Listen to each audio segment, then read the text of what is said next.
Today's dedication of this Veterans Tribute Tower is the formal culmination of time, effort, and expense on the part of a great many people. The Veterans Tribute Tower has literally risen from an idea to a reality in the course of the past 22 months.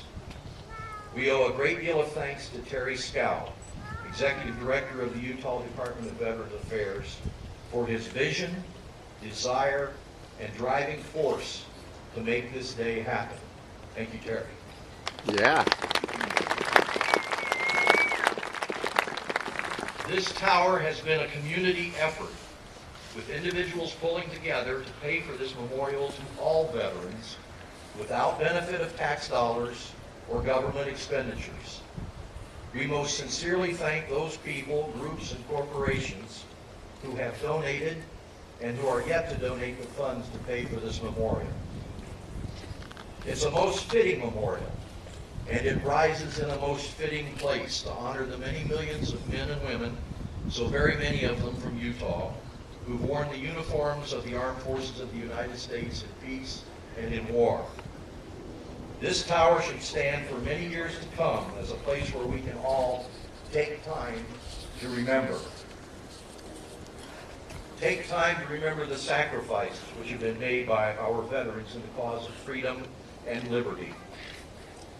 I encourage you to take time to remember our veterans as you drive past this tower and this building on your way to work, to school, to shop, or to the local fairgrounds.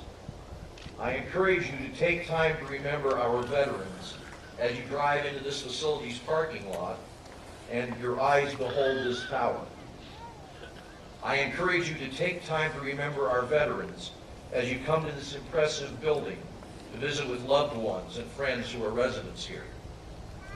I encourage you to take time to remember our veterans as you make use of this facility as a meeting place for your civic, service-oriented, or veterans group meetings. I encourage you to take time to remember our veterans as you pause at the end of your day to give thanks for the men and women, patriots all, who guard our precious freedoms even as we sleep. And I encourage you to take time to remember that the blessings of liberty come at very, very high cost.